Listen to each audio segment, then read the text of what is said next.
morning and welcome to today's 5 with Fitz.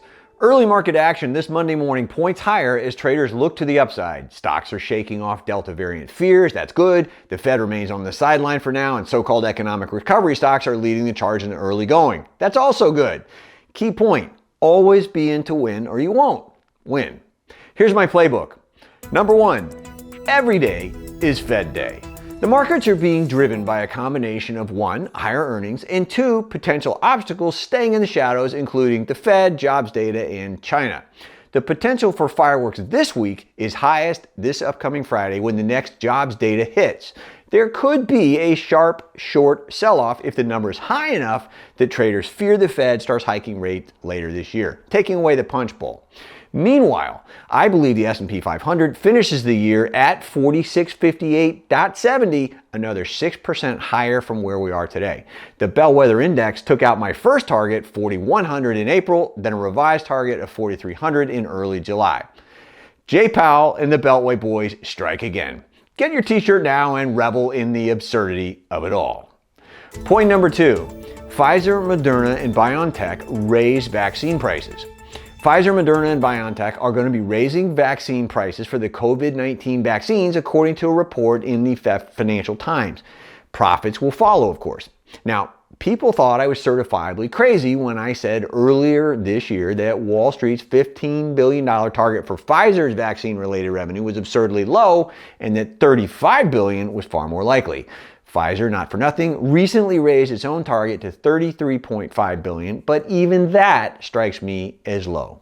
FDA approval will only boost the bling, and that could happen as soon as next month. I hope I'm smart enough to buy more shares on each dip. Point number 3, why I've sold every Chinese stock I own. China has not cracked down on anything new for the first time in several weeks. But it's not because they don't want to. My sources tell me that Chinese government is completely puzzled by the international reaction to their harsh clampdown, which it viewed as an internal issue. What Beijing cannot tally is the $1 trillion smackdown in the fact that global bankers increasingly view China as a pariah as a result.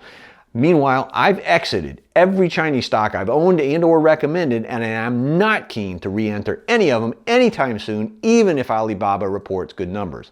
Watch my take on Barney & Company earlier this morning on my channel. Point number 4, this stock could be the biggest sleeper on Wall Street.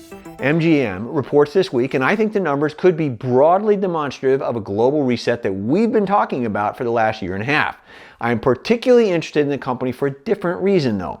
You see, MGM has the exclusive license to develop a $9 billion casino resort near Osaka on a man-made island they're called Umeshima, which means Dream Island.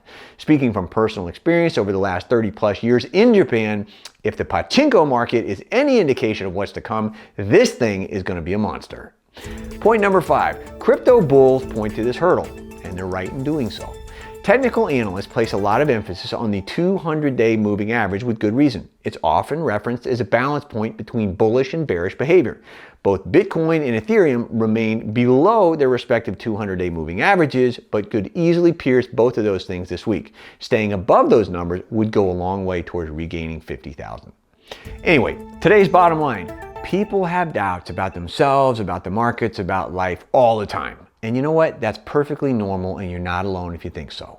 Anyway, that is also why I insist you make it a great day. Let everybody else have a great day. You go out and make it a great day.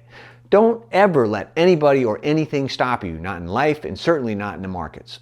Speaking of which, we're putting the finishing touches on the August issue of One Bar Ahead, and I am super excited because I've got 2 new recommendations that could be just a ticket as we head into fall ahead of the Fed's next move. If you got this covered and you know what stocks to buy, that's totally awesome. However, if you'd like a little help finding great safety first big picture stocks, please click the link on my channel. You got this, I promise. Get out there, make it a great day. I'm Keith Fitz-Gerald. I'll see you next time. Thank you for watching today's Morning 5 with Fitz. Click subscribe to get daily market notes right here on YouTube, or sign up for the email versions at the link below. You can also find me on Twitter and Instagram for my real-time thoughts on markets, analysis, and more.